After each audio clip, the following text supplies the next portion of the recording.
Previously on Alan Wake, Alice has been kidnapped. Alan, please help me. Alice? You'll do exactly what I say if you ever want to see your wife again. I can't tell anyone except my agent Barry. Damn it, Barry, they'll kill her! You're my best friend, and I'm worried that you're not right in the head. The ransom is a manuscript I supposedly wrote that's coming true before my eyes. It happened just the way it was on that page. So dark. I have found only a few scattered pages. I want the entire manuscript. The deadline is in 2 days. I found Mr. Wake's pages. Good girl. How the hell did she get her hands on the manuscript anyway? I don't know. She's resourceful. I told you you were too hard on her. Listen, I found out all sorts of interesting stuff while I was digging around. Yeah. Mr. Wake, it's Sheriff Breaker. We have an FBI agent here, Agent Nightingale. FBI? He's anxious to see you. You'd better come to the station. Okay, I'll be right over, Sheriff. Let's make this quick, huh? Help you folks? Name's Randolph. I'm the manager. We're looking for Rose. Works as a waitress down at the diner. Rose, sure. Nice girl. Who wants to know? I'm Alan Wake. The writer, huh? I heard on the radio you were visiting. Well, I'll show you her trailer. That Rose, she's a nice girl. Always pays her rent on time. As I was saying, Al, I found all sorts of weird stuff from the local newspaper's archives. This place is crazy. Disappearances, mysterious deaths, urban legends come true, and get this, most of this stuff takes place around Cauldron Lake. Well, you ain't wrong, mister. The Indians thought the lake was a doorway to the underworld. I'm the God-fearing type myself. I don't hold with that sort of thing. Yeah, okay. Anyway, there was an island there owned by a guy called Thomas Zane. Now, some of the articles I found about him make him out to be a famous writer, but I ran a bunch of searches, couldn't find a single thing he wrote. Zane was heavily into diving, so much so that the place came to be called Diver's Isle. But the volcano under the lake erupted in 1970, and Zane went down with the island.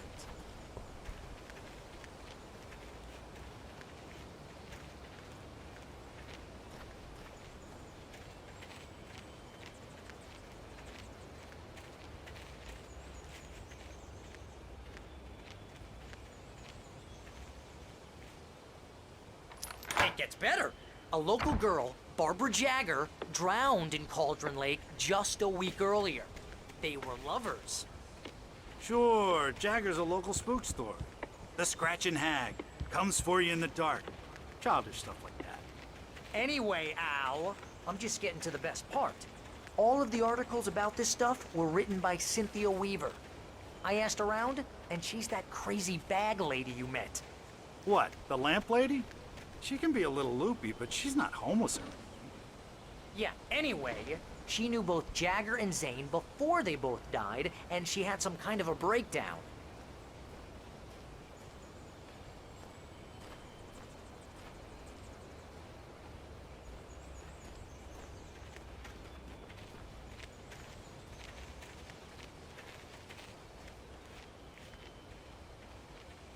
Well, mister, this here's Rose's trailer.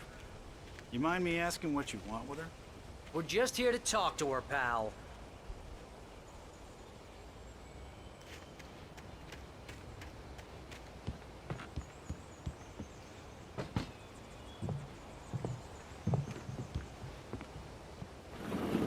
Welcome to... Oh dear, Mr. Wake. I'm so glad you're here. Rose, you have my manuscript? Oh. Oh, yes. Yes. Please, come in. Hey, this is really good. Rose, Yes, my manuscript. I really need it. I understand. I know what you need. A muse to inspire you. Oh, for Barry. She doesn't have anything. Yeah, hey, Al? Al, what's... Oh... Barry! What? What?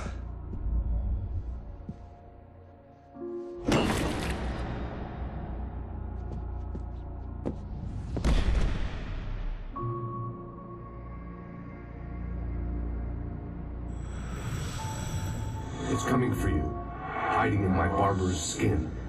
I'm too weak to stop it. You must turn the lights on. I promised I'd come visit you and your lovely wife. You must finish what you started. I insist. You must turn the lights on. Turn the light on. Back to work, boy.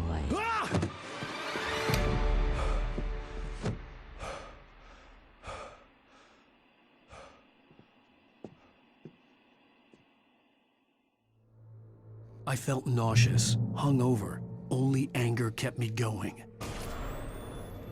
I can't tell reality from dream anymore, but it seems I have an imaginary editor to help me. She's an old woman in a funeral dress. I call her Barbara Jagger. She's very strict. I'm writing faster and faster.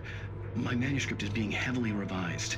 The edits are getting very aggressive, and each day there's less of me and more of her. I hate it, but I know she's right. She promises me I can save Alice this way. She knows more of this than I do. About the complex incantation I'm attempting. About this place. She's worked with another writer under similar circumstances, Thomas Zane. The genre of the story seems to be shifting. It's turning into a horror story. I'm getting close.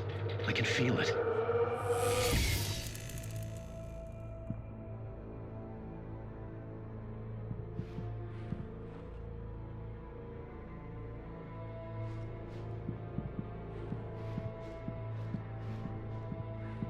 Rose took a day from me. I had less than 12 hours left to meet the kidnapper.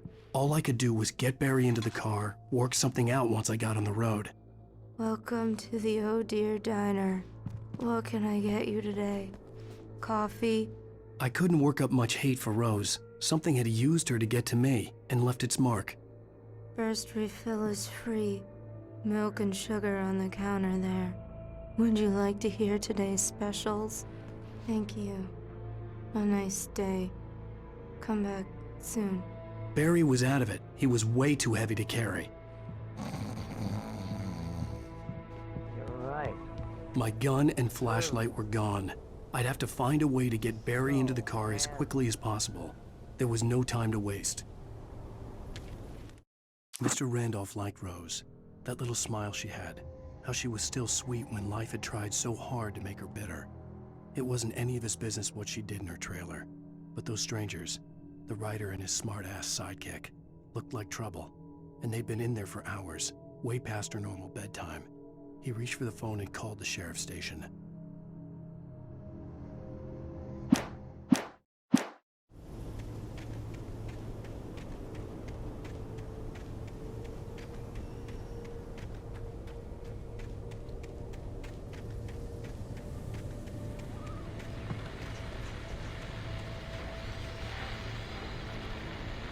I just stepped outside to catch a breath of fresh air, and let me tell you, the weather's getting heavy. Nights like this make me especially glad I'm here talking to you and not home in bed. Once the weather takes a turn like this, I can't sleep at all. It's all tangled bed sheets and dark thoughts, punctuated by the occasional plunge into nightmare. Is it just me? Well, perhaps it is. But I hope I can make the night a little bit easier to get through. Caller, you're on KBF FM. Hey, hi, it's Walt Snyder. What's on your mind, Walt? Well, I am the way you are, but, well, I can't sleep either, you know?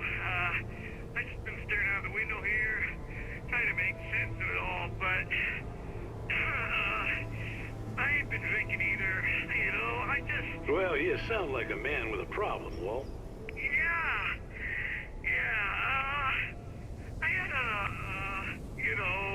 argument with Danny. You know Danny, and, then I got in trouble with the law. You know, I'm just...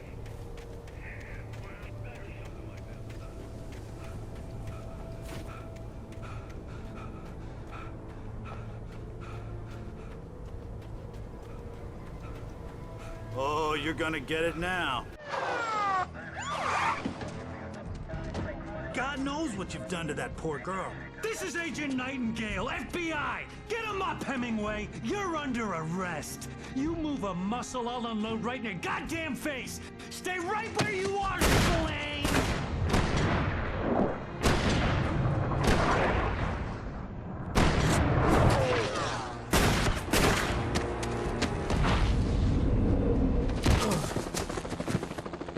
What are? I'm standing right here, you goddamn maniac!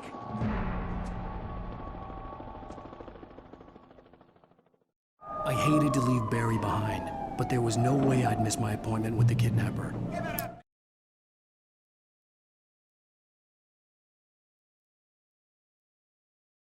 Mr. Wake, come on! Take it easy! Move it, move it, move it!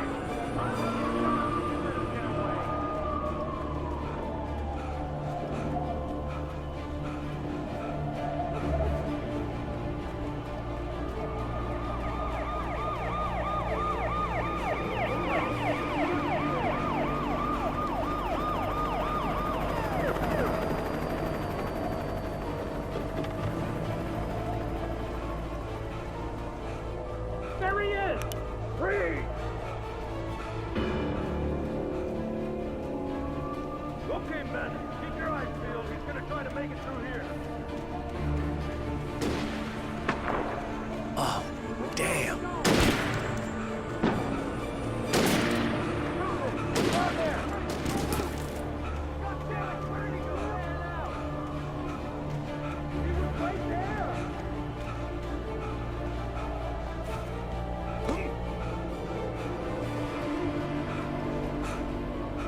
God damn it, where did he go? That's the way! Keep an eye out!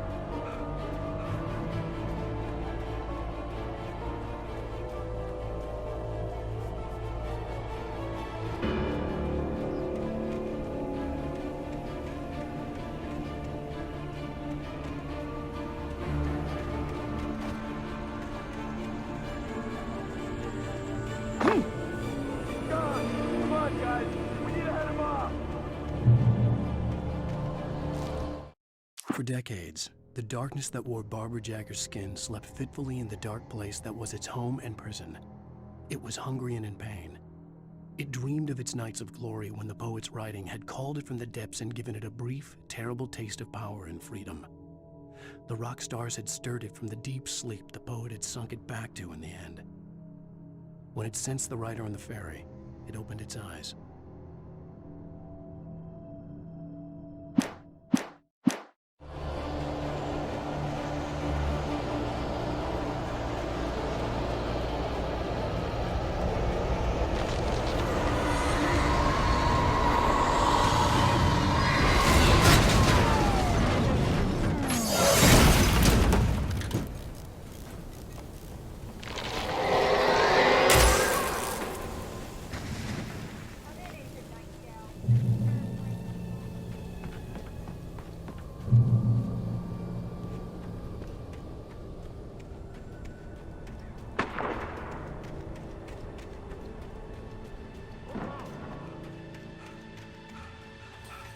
Search the area!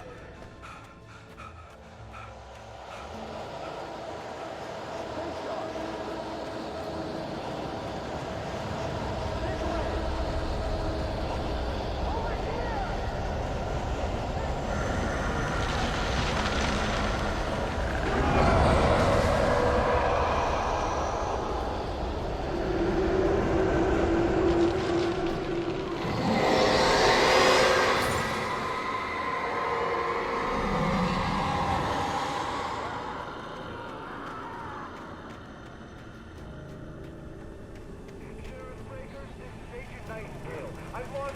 This horror was everywhere I went, circling me. The cops didn't stand a chance. They were after a writer, not a monster.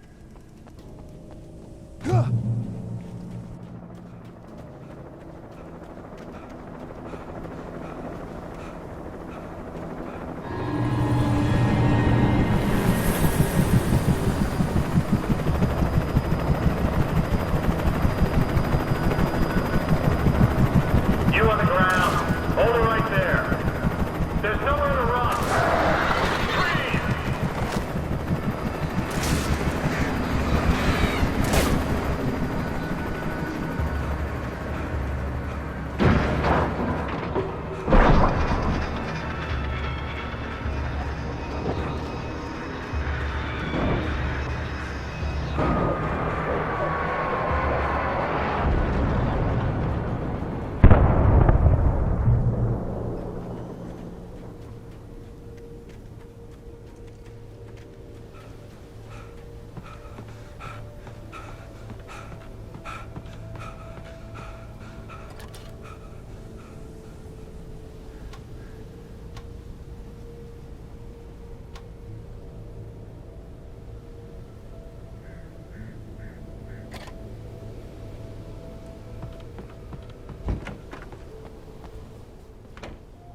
This is James. Mulligan, Thornton, come in. Over. Thornton here. James, we got both Wheeler and Rose in custody. They didn't put up a fight or anything.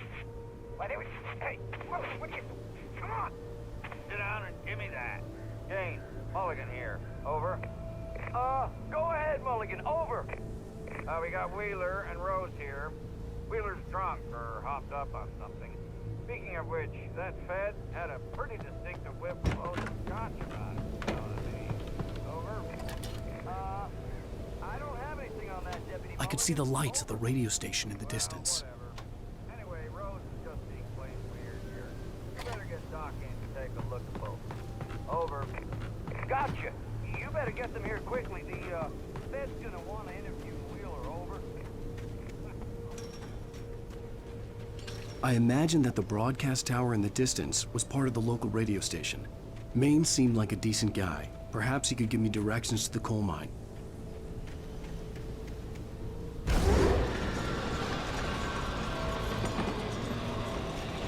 Unnatural shadows clung to the gate. The darkness that was after me was trying to stop me. I wouldn't get through without a light.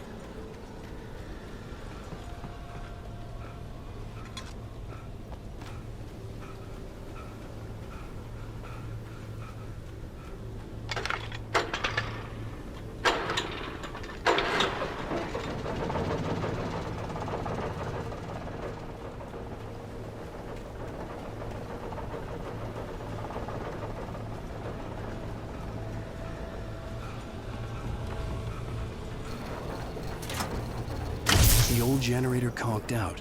I'd have to see if I could fix it and try again.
It took me a moment to recognize the flashbang grenades.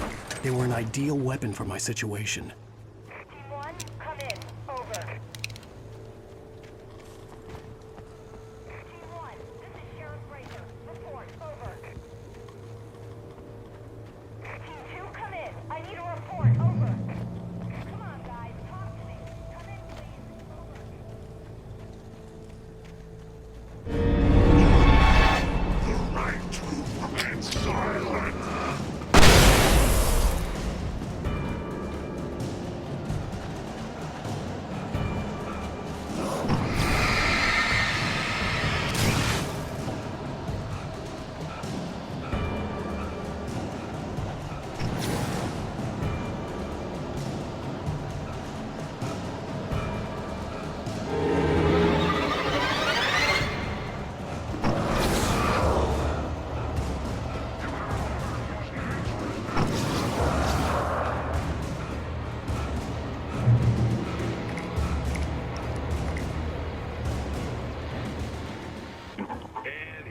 Call.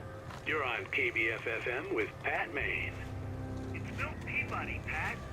What's on your mind, Milt? Well, I live near the trailer park, Pat, and there's a big ruckus going on over there. it's just up the road from me, too. What's going on, do you know? I don't know, but there's a bunch of police cars there, lots of sirens, a helicopter buzzing around, and I think I heard some gunshots. Gunshots? Yes, sir, like from a pistol. So can you find out what's going on? Because it's just next door and they're popping off guns there. They're still shooting? No, it was maybe 10, 15 minutes ago. It sounds serious.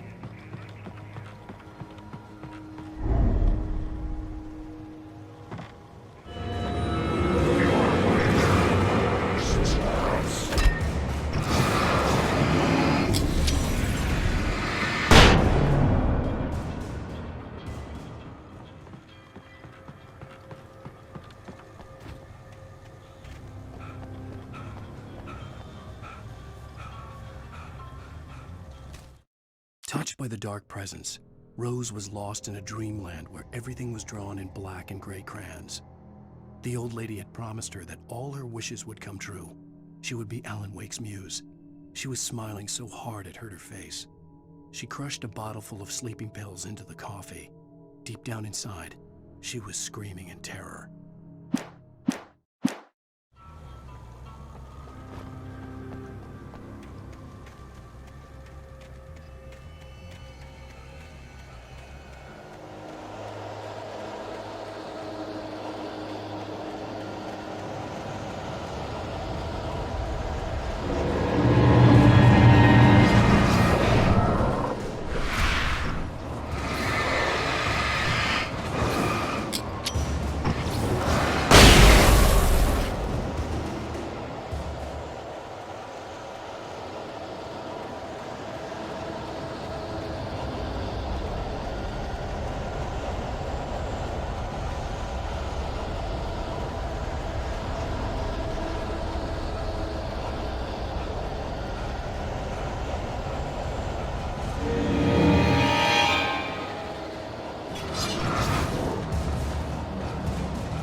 I hoped Maine could lend me a car to get to the coal mine.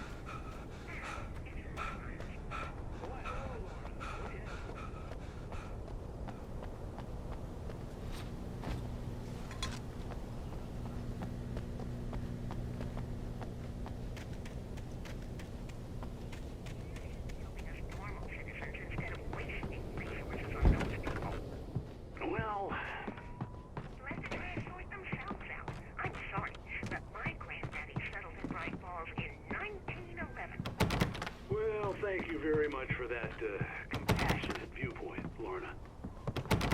Oh, here's a little surprise. The famous writer Alan Wake just walked in. Folks, I'm going to see if I can talk him into an interview. Come on in, Mr. Wake. Oh, I'm so glad you could find the time to do this, Mr. Wake. Nowhere to run now, Dan Brown. You back away from me. Don't hurt her. Whoa. Everyone calm down. Put the gun down. We're all friends here, right? Cool your jets, Nightingale. We got him.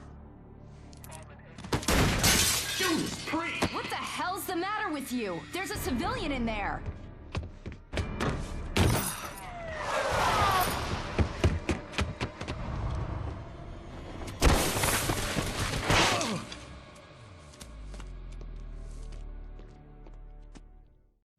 I'll get you yet, even if it kills me, you hear me?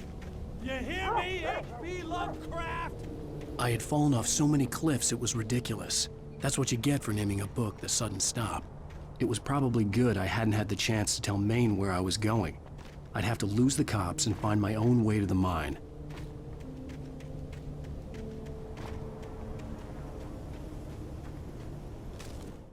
Nightingale stared through the broken studio window into the dark woods. He turned around, started to walk out, but Maine grabbed his arm. "Young man, you almost shot me. You don't shoot off rounds at people like that. What's the matter with you?" Nightingale shook his arm free, marched out. His cheeks burned with rage and humiliation.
Danny had stepped out, but what stumbled back in was something else. Something alien.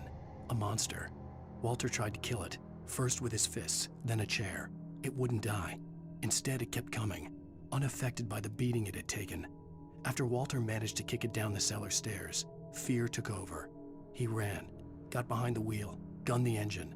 The booze wouldn't make him forget, but he knew he had to try.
There was no sensible reason for the workers to be here. It was almost as if they were the groups.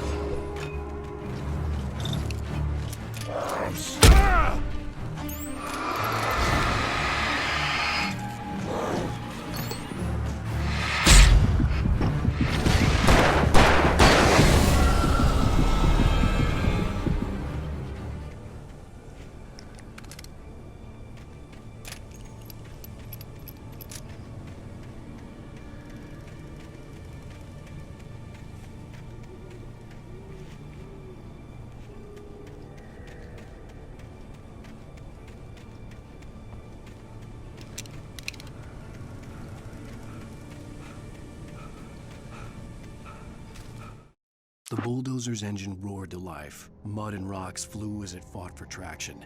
It crashed through the concrete wall and landed heavily in the yard. If it were an animal, it would have shaken its head after the impact, fixed its eyes on me, and charged. Of course, it had no head, nor eyes. Shadows crawled on its form, twisting it into a monster. Then, it came for me.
Sarah trusted her gut, and her gut said Agent Nightingale was an asshole.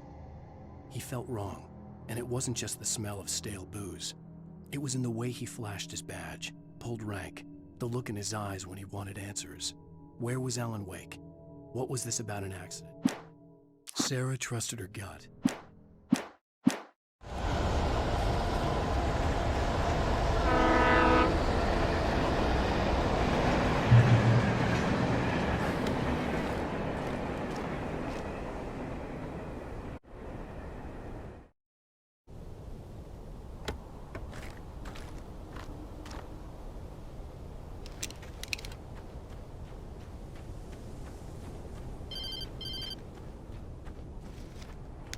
Hello? The most stubborn man I've ever met. Alice? Alice? Alan. I'm so afraid. He keeps me in the dark. Please help me. I look at you, Alan, and it's not you. It's something else. Looking out from behind your eyes. Alice, I'm here. I'm so alone here. It's all gonna go to hell. You need to be careful. Cooperate. The connection had been terrible, but that wasn't the only thing that hadn't been right with the call. She sounded wrong somehow, but she had called me.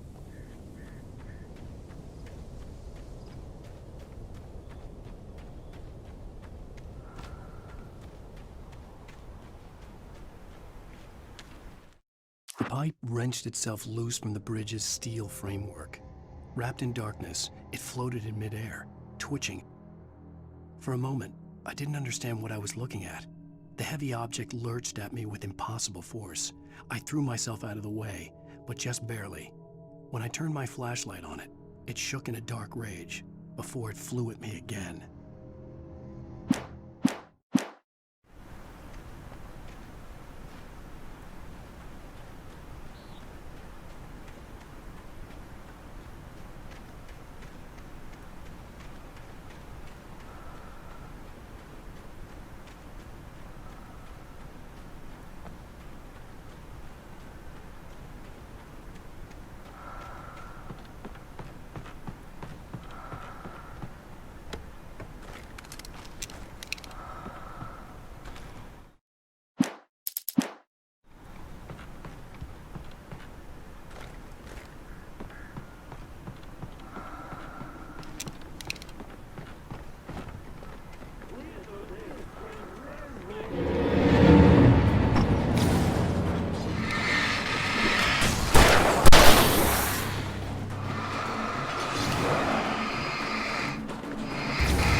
I could see a railway bridge up ahead, and a warehouse of some sort on the opposite shore.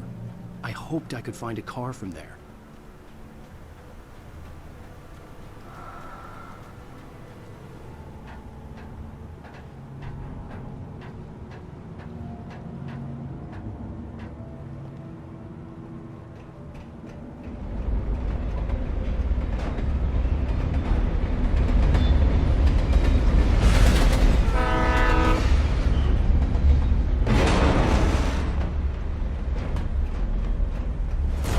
That was pursuing me was growing stronger, and it was taking over everything in its path.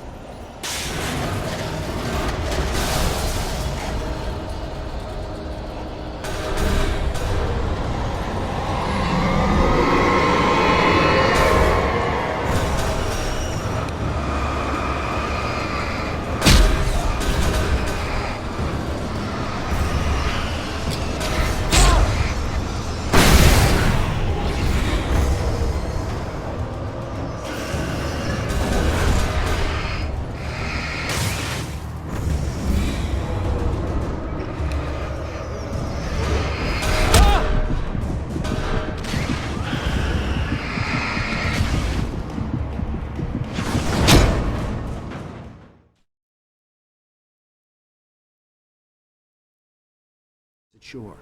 I hoped I could find a car from there.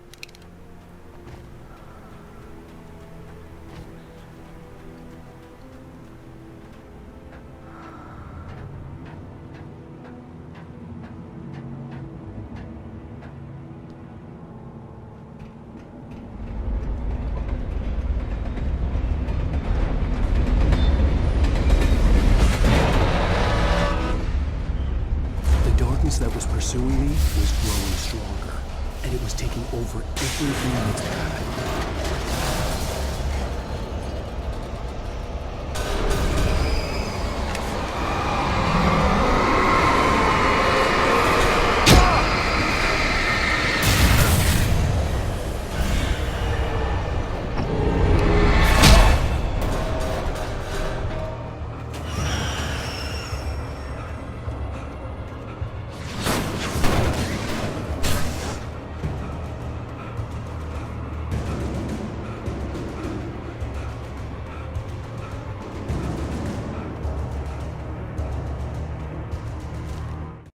slammed the door shut right in his smug face. He pleaded for me to open the door. True to form, the asshole actually thought I would obey. I had no sympathy left, no guilt either, not for him. I took a moment to savor the scream. I bet I had a smile on my face. It was all that I had time for. The dark presence was inside the lodge with me.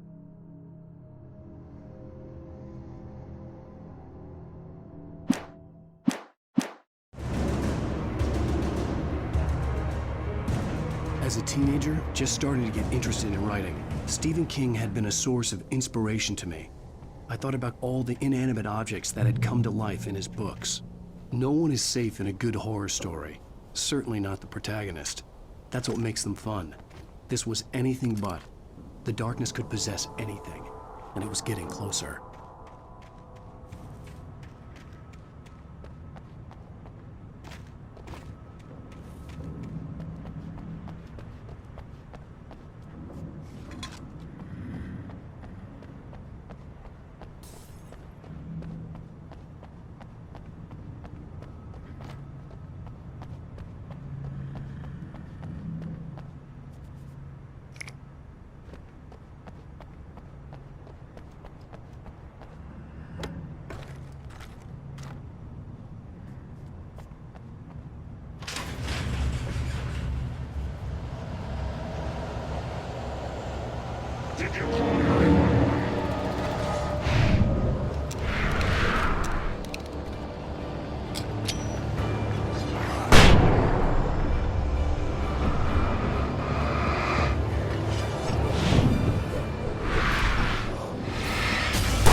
The darkness surged towards me, sucking everything loose from the ground into its depths, tugging at my clothes.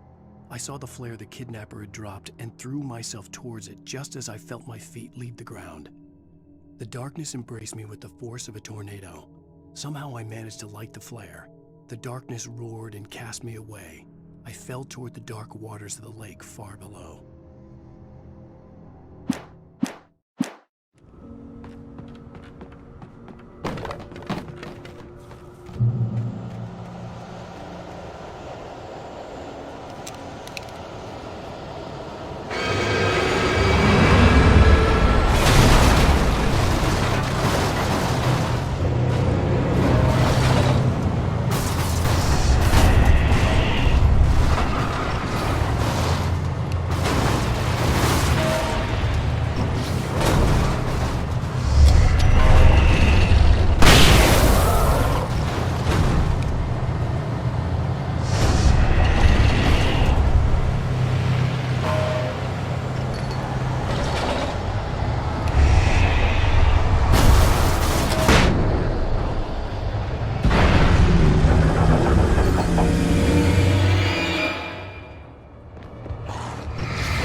never been this glad to see the sunrise.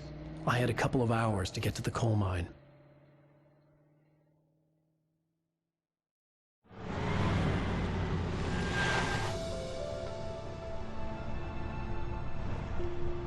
The coal mine wasn't far now.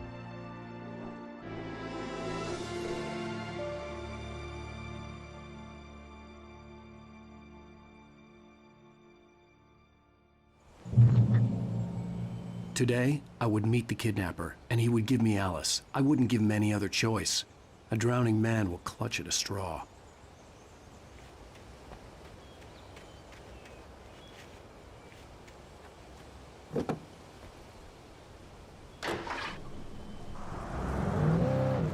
Little by little, without realizing it, I'd come to believe that the story in the manuscript was coming true. The current of its narrative had taken me deeper and deeper into dark waters. Alice had been taken from me.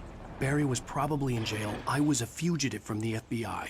The whole world taken over by the dark presence was trying to destroy me. It all felt real, but it matched a textbook case of insanity.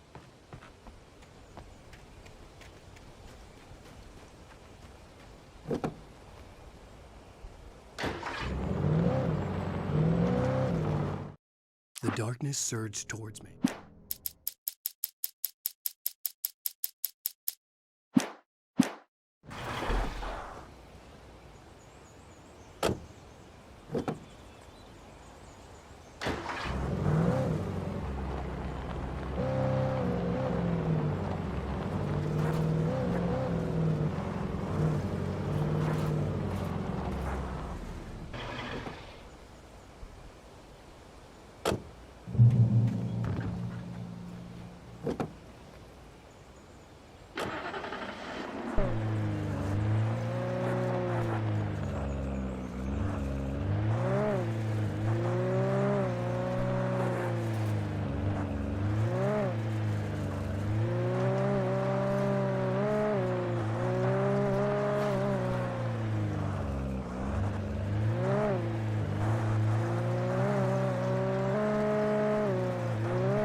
This is Pat Main, and you're listening to KBF-FM. Folks, I want to apologize for kind of abandoning you to that looping music track last night, but I was detained. You see, I encountered a big-shot G-man with an itchy trigger finger who could use a lesson in manners and a boot in the ass. Not necessarily in that order either. Now, folks, I know I'm not being very informative here, and I apologize for that. I really should just keep quiet, but I'm just so peeved right now, because some people just shouldn't be carrying badges. I'm just glad that our Sheriff Breaker was there to straighten things out. And if someone I met last night is listening, let me just say, I'm sorry if my mouth got you in trouble. I'm pretty sure you're not the bad guy here. Godspeed, son. I hope you know what you're doing. Now, on a lighter note, I'll be talking to Dr. Nelson all morning. But first, a little music.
Welcome back to KBF FM.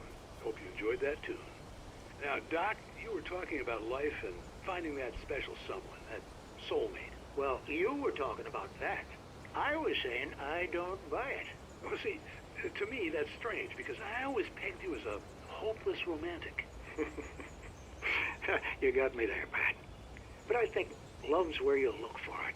And you need to do a lot of looking, sure. But the idea that there's that one special person out there for you, and if you miss that chance, it's gone forever, and you're forever incomplete. I mean, isn't that depressing? Or, heck, childish even? There's plenty of fish in the sea. And apparently a fisherman has a fishing analogy for everything, but what you're saying, isn't that a little harsh? Well, no. What I am saying is that your potential for finding that connection isn't limited to one potential.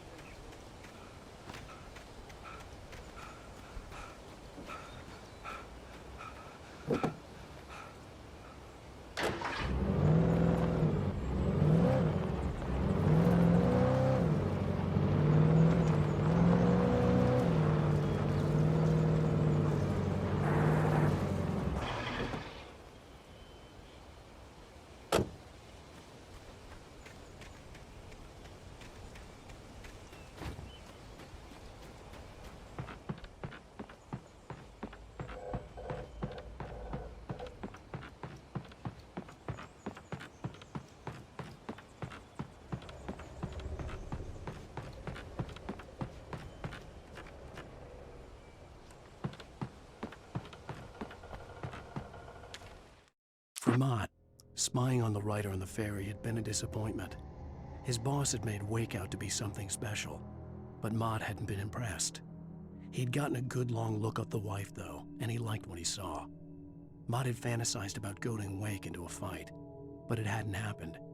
Still, he'd get his chance to see if the writer had anything in him. He'd been promised as much.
I was early. I was supposed to meet the kidnapper at noon in the main building. The coal mine was quiet. It was a museum now.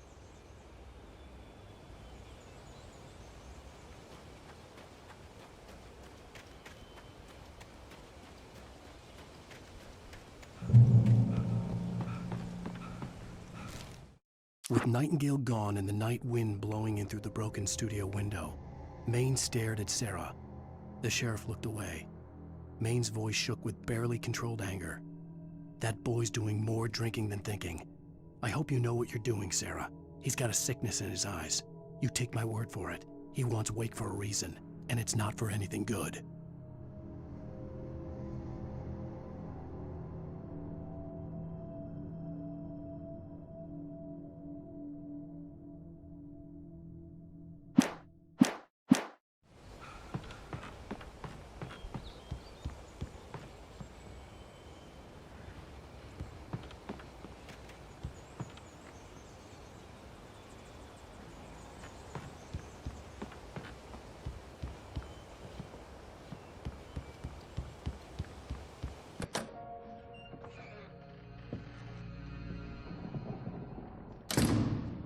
I didn't want to go outside.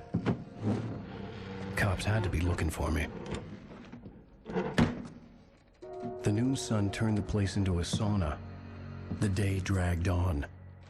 Different scenarios ran through my mind. Ways of how I'd torture the kidnapper to get Alice back, or the different horrible things he could have done to her. I imagined her dead. I had no way of knowing she was still alive. It was killing me. I was running on blind hope. It was all a waste of time. The bastard never showed up.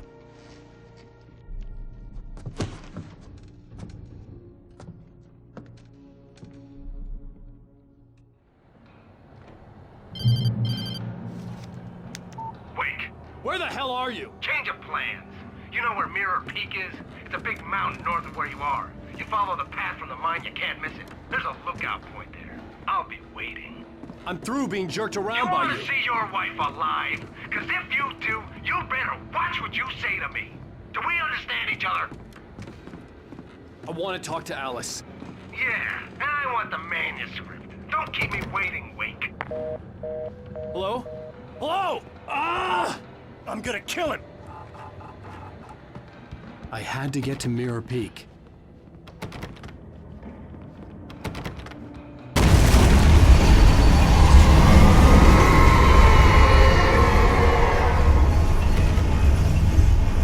It was close, maybe closer than ever before.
When Thomas Zane fell for Barbara Jagger, it happened fast.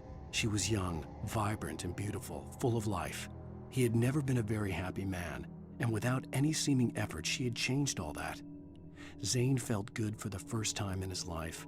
Everything she did was another piece of a jigsaw puzzle he hadn't even known he'd been missing. And best of all, she made the words flow, strong and sharp. She was his muse.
I needed a key for the door.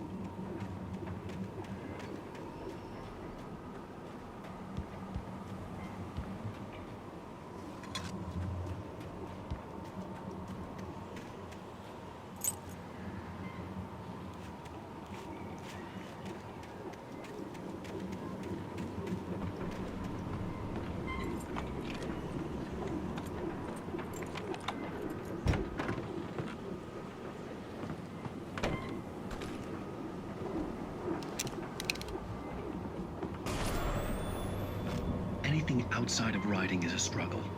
I feel ill. I managed to make my way downstairs. There's a shoebox filled with books and papers by Thomas Zane. It's very hard to focus, but I managed to read some of it. He's a poet, and a good one.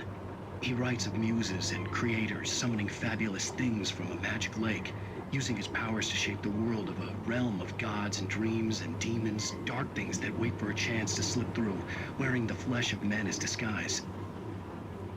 Zane writes about himself, his girlfriend being taken over by a dark presence, about growing scared of the lake.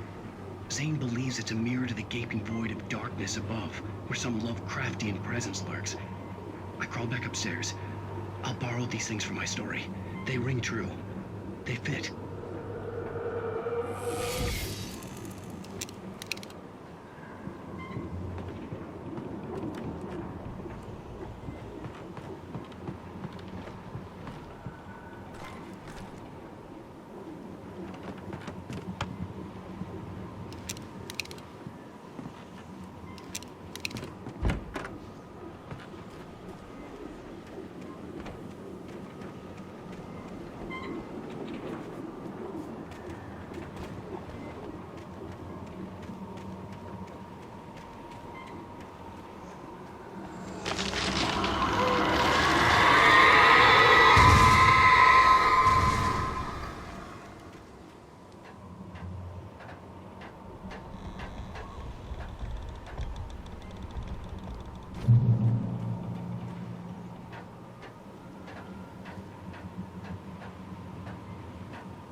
The kidnapper had sent me a text. The message was full of spelling errors and insults. It was telling me to hurry up.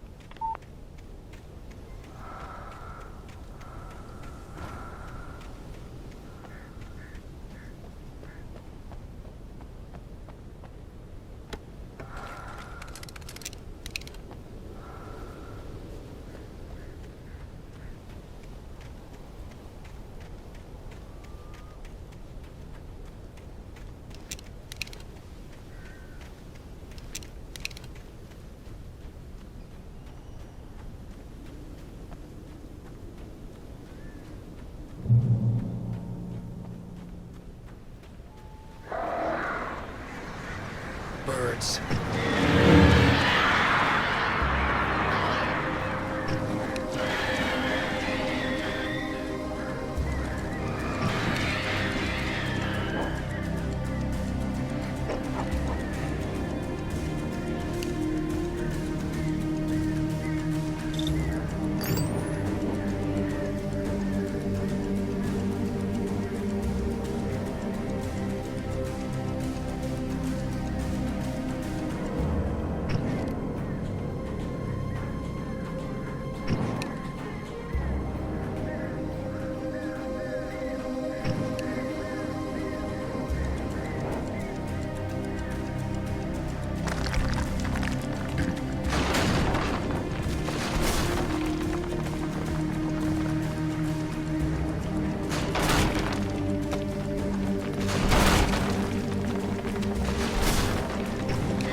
the headache stabbed at my brain.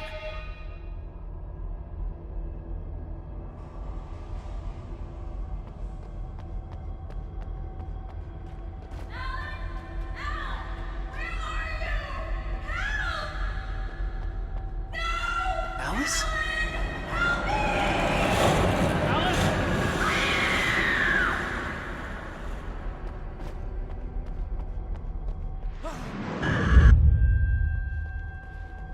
I'm losing it. I gotta get out of here. The hunters were big, thick-set men, confident and at home in the woods. They were feeling good, running on beer, ghost stories, and camaraderie late into the night. It did them no good, as they were taken by the dark presence, sucked deep into a darkness far worse than any ghost story they ever told or heard.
Even behind the closed doors and curtains of his grimy room at the Majestic, the local motel, Nightingale could feel the locals' eyes on him, the unrelenting pressure of their judgment. He forced it out of his mind. For all he knew, they could all be under Wake's spell already. You do what you have to do to get the job done. He took comfort from the bottle in his hand. Please, he thought, just let me get through this.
I'd have to make my way up this mine shaft in order to go on.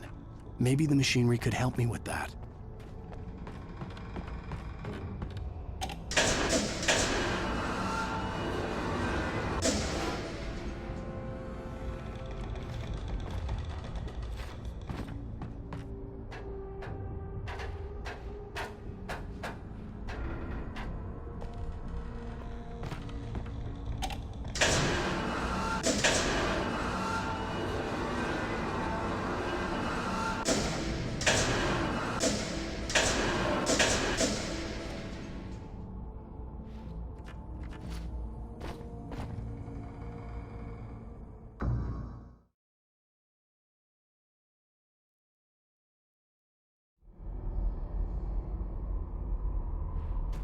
I'd have to make my way up this mine shaft in order to go on.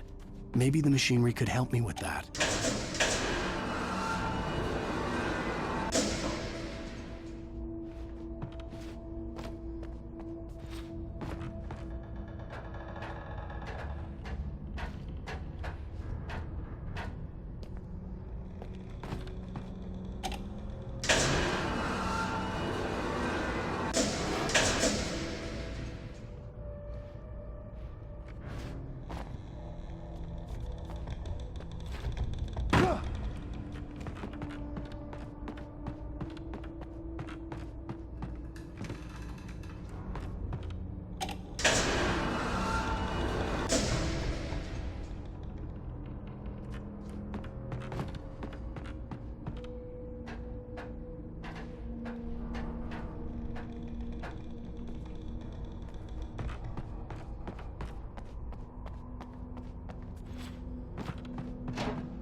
Lightning flashed behind the windows of Cauldron Lake Lodge. Tor Anderson laughed and held the steel hammer above his head. Nurse Sinclair was trying to calm him down without success. Tor grinned madly and shouted, "My hammer's up. Here's a friendly poke from Molnir, wench." He brought the hammer down with all his might on Sinclair's head. "We're on a comeback tour, baby."